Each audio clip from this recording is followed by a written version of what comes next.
Yay! So excited today. This is one of my favorite arm balances. It is the forearm balance. So we'll need a block and a strap for props today, keeping it as simple as possible. But these two are integral for really finding the proper alignment and stabilizing muscle engagement.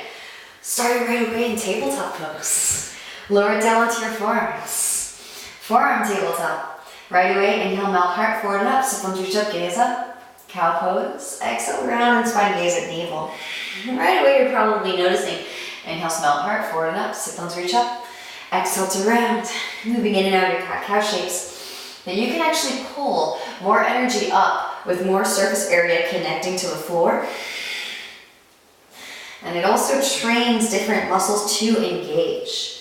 So this is such a powerful foundational inversion that will enhance both your headstand and your handstand as well. Find a nice happy median now, coming back into tabletop pose.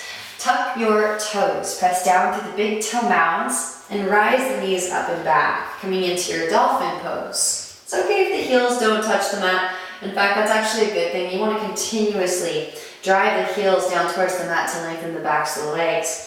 Continuously spiral your biceps forward, and then draw the floater ribs together like you're wearing an energetic corset. Re-extend the sit bones up towards the ceiling.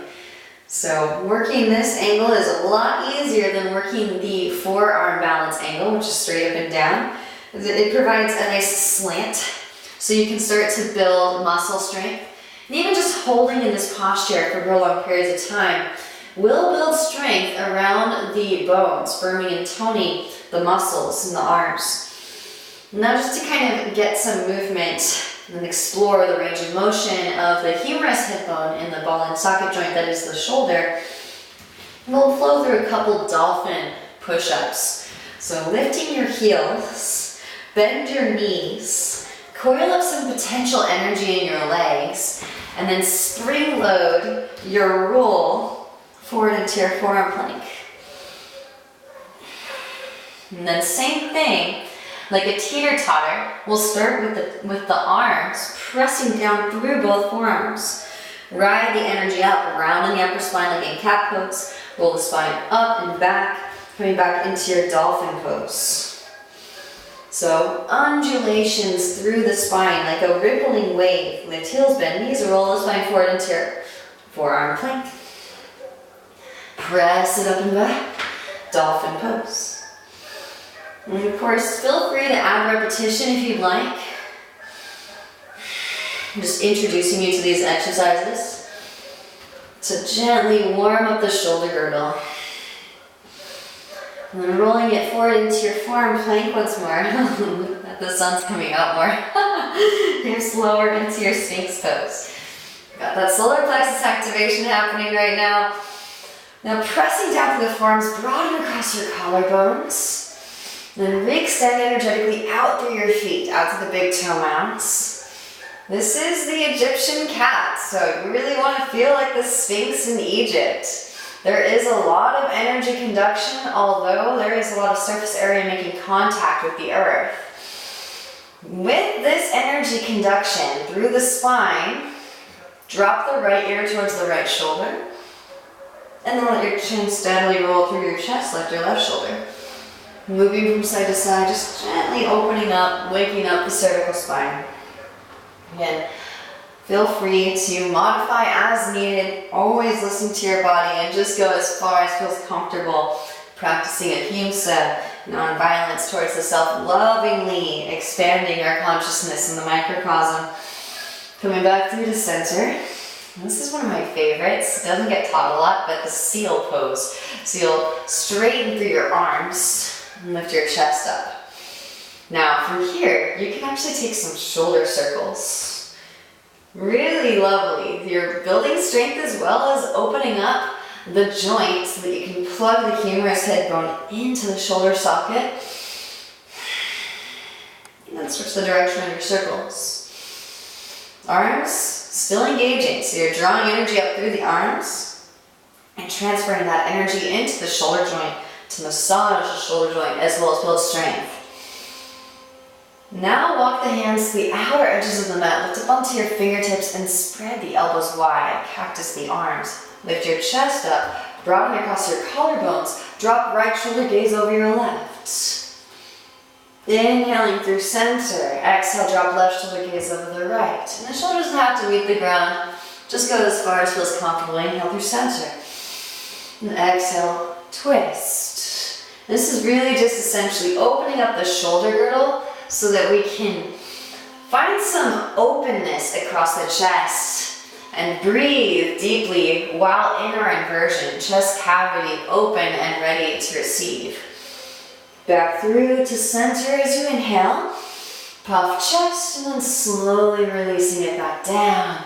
Hands come behind your back, interlace your fingers, press palms together. Reach the hands back behind, reach out through the balls of the feet. Maybe float the feet up off of the floor.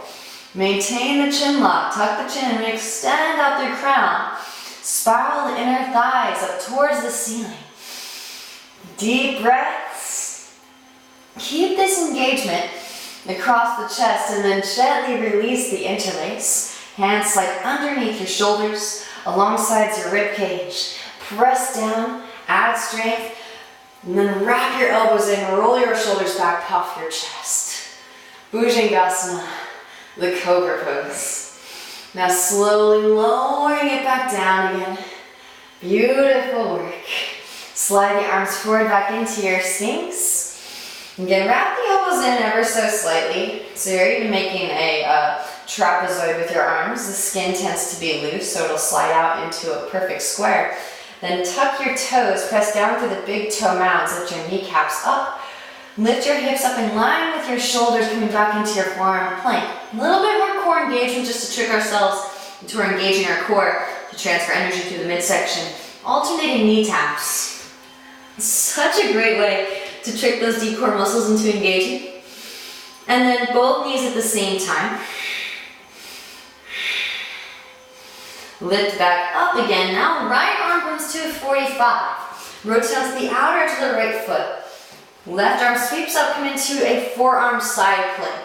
So again, just exploring another trajectory of energy conduction straight through the humerus head bone into the shoulder socket to find more muscle engagement here.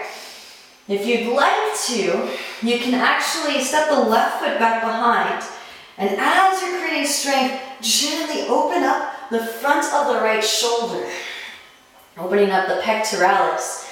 It's more of a shoulder stretch, your wild thing from forearm, but you can actually take a little bit of that energetic current into the heart space.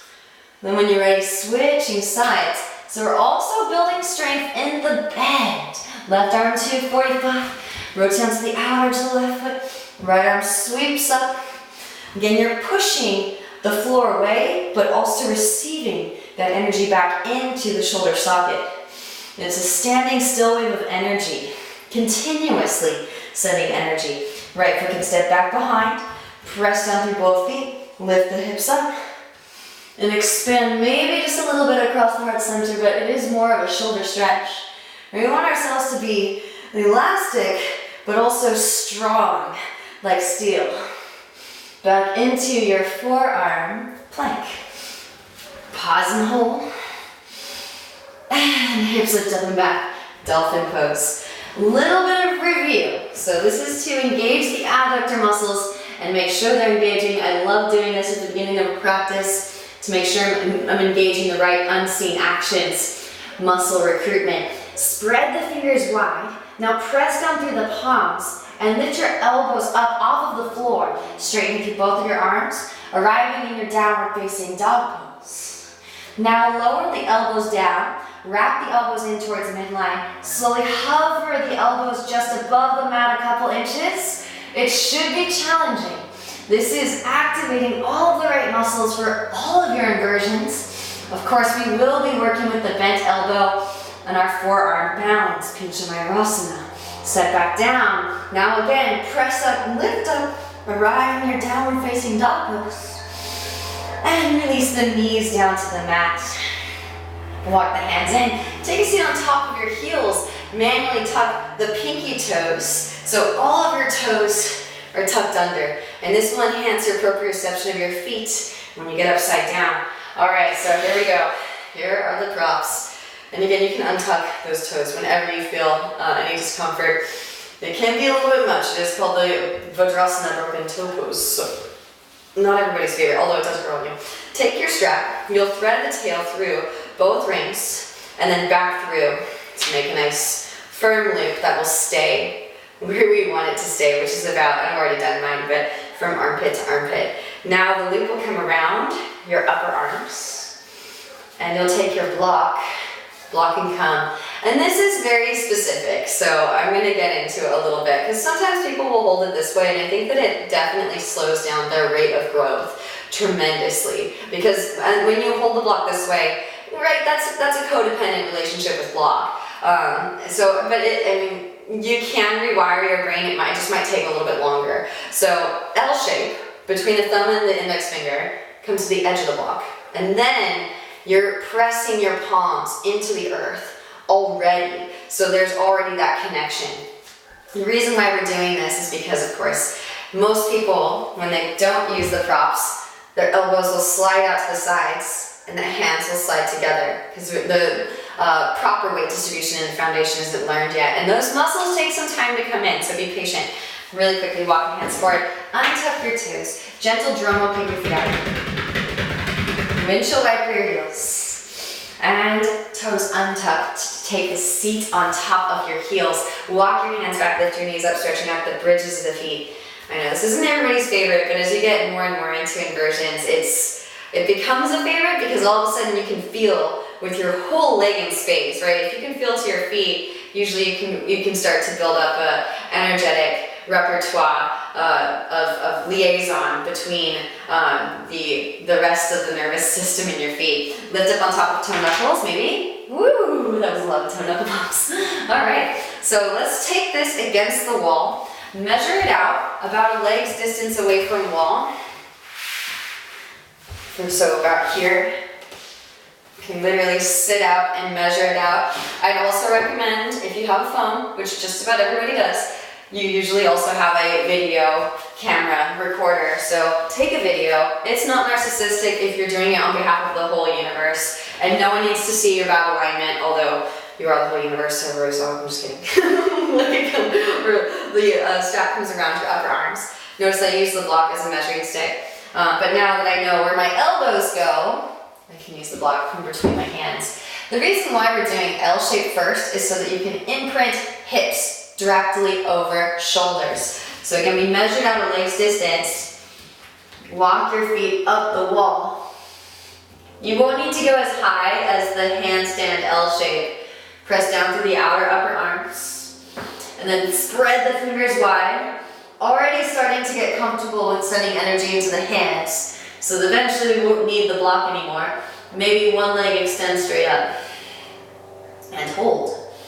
A lot of this stuff is holding in proper alignment. So you can build the muscle strength to support the proper alignment. So that's why it's really important to get a video if you need to. Switch. Opposite leg extends up. Re-extend out to the foot. The whole rest of the body is in your pincha. And then come back down. Don't try to come off of the wall just yet. Pincha is challenging to cartwheel out of.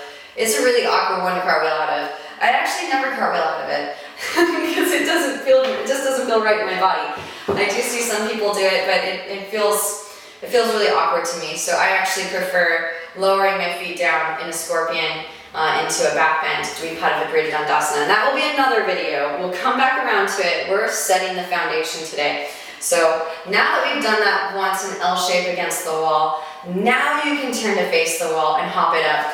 Again, it's nice to have the wall as an assistant because this is an awkward one. It's an awkward foundation. You don't really want to cartwheel out of this one. So put in your time with wall. All right, so block. Doesn't have to come all the way up to the wall. You want to be about a shig's distance away from the wall so that when you bend your knee and you connect to the wall with your foot, you know you're exactly a shig's distance away. And that way you can again build in alignment. So hands come around the block again. Press down firmly through the palms. Spiral the eyes of the elbows towards each other. Press down through the outer elbows. So really it's this spot that's receiving the most information. Mass. Walk your feet in as close as you can. One leg can extend up. Keep the leg extending. Reach out through the big toe mound. And then coil up some potential energy with the leg that's connecting to the earth. Little hop takes you up. Find the wall. Again, notice one knee is bent. Other leg is in my forearm balance. I'm pushing the floor away through my forearms, my hands. But I'm also receiving that energy back up in through the shoulder joint. Draw the floating ribs together and in. Magnetize your sternum and your pubic bone towards one another. Re-extend out through the big toe mound of the lifted foot, and then maybe the other leg lifts as well. Squeeze the legs together at the top. You can point. You can point. You can hard flex. What have you. And hold. Right? Building up the ability to sustain in the middle of the room. And then slowly lowering it down. Gently release. Woo! Super fun. It will firm and tone the muscles in the shoulder joint, so you can protect your shoulder joint. And again, it will also create strength for both your headstand and your handstand. Really an epic, epic, epic inversion that I absolutely love. As soon as you can, I'm putting it in. Use the block to elevate your foot so that you're not hopping anymore. Take the hop out as soon as you can. It creates distortions in your field. Trust me. Been there. It was not fun to have to go back down that dead end and then reroute the system. So build an alignment so you're not building strength in the wrong places. From your positioning, hopefully you're a little bit more solid with your foundation and you can actually hold the shape now without the props. I've just got one block, but if you need the props, you can use them. One foot can step onto the block, one leg extends up, and then lean in to your new foundation. So notice there was no hop at all, no hop whatsoever. And it's basically a leg lift. This is divine core. Divine core is what's up. Literally, it will send the Shakti up the spine. But of course, you've got to get upside down to learn how to conduct both ways. We are energy conductors. Such a fun shape. And then slowly lower. Working that controlled descent is another way you can start to build core strength in alignment.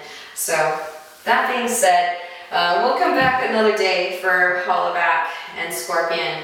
I want you to work on your straight up and down first. It's really important to have the structural integrity in and around your shoulder joints, in and around your ribs and your spinal column before you start creating a bend. So those stabilizer muscles can support it. But for now, taking it on our knees, turn to face the wall, puppy dog pose against the wall. Miraculous for opening up space. You'll walk the hands up the wall and melt your heart towards the wall. As close as you can get your chest to the wall, and just melt.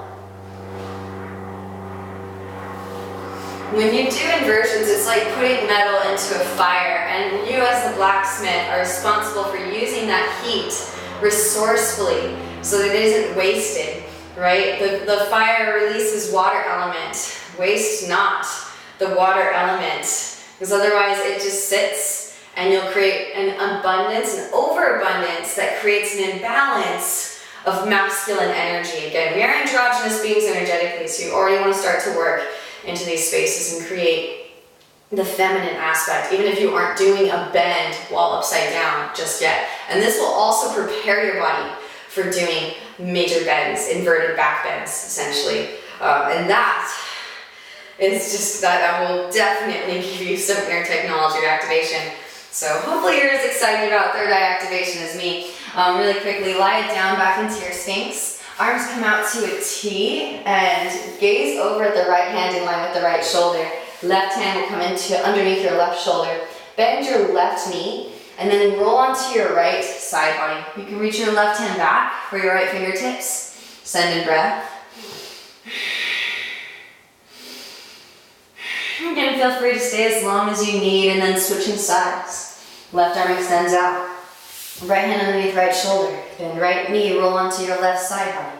Reach your right hand back for your left fingertips. And this is a very powerful inversion. Once you are super solid, you can start to do lots of different leg variations. So you start to see why it's named after the feathered peacock. Beautiful, back through to center. And arms back into your Sphinx. Slide right arm underneath left, walk left arm forward. You can walk left arm forward and cross over to your right, both palms facing up. Again, just utilizing all the heat that we create. It's called tapas in yogic philosophy, which is heat for purification. Essentially, this burns up regions, kind of like a controlled burn of the mind-body matrix. And the fire then allows the breath to navigate with more ease into that space. It'll pick up stories that the body has to tell. Walk left arm back through the center and slide right arm up from underneath, left arm underneath right, walk right arm forward and across and over to your left, both palms facing up. Really amazing inversion. I hope that you start to integrate it more and more into your practice. And again, we will dive deeper into this inversion with more complex space holding. Really fun to start integrating different shapes while upside down. You'll reactivate more space in your energetic body, which will also eliminate the uppermost chakras more and more and more. Walking the right arm back through center, slide left arm out from underneath. Amazing. Hands against shoulders, press up, lift up. Your tabletop pose. Then really quickly, little back bend, roll from the mat up, knees onto your roll, hands on hips, press hips forward, roll shoulders back, and puff your chest. So again, this is just an introductory to pincha, mayurasana, the forearm balance, maybe one into an ankle followed by the other. But you can envision eventually doing this shape on your forearms for more of a scorpion type shape. Hands to hips, gently roll the spine back up there to seated, and sit it down. Release the front of your roll. Alright. Well, thank you for going along with me on that journey into pincha mayurasana. Again, be very diligent. Work against the wall until you feel confident. And I will dive deeper into hollow back and scorpion eventually, so that if you'd like to go into those spaces, you most definitely can. But as you can see, it makes it for a lot easier transition, just in case you need to flip over. There is also such a thing as a mandalasana. We might get into that too later on down the line. But taking it up into your pincha in the middle of the room, there's no fear in flipping over if you know you can gently touch the feet down, right?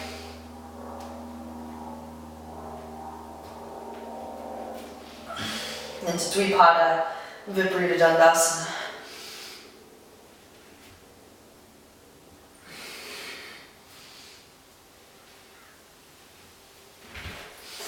More to come, more to come. I hope you enjoyed this weekly installment of these free YouTube videos. So excited to share these alchemical downloads with everyone that's willing to receive. Please honor your body, as you are the whole universe.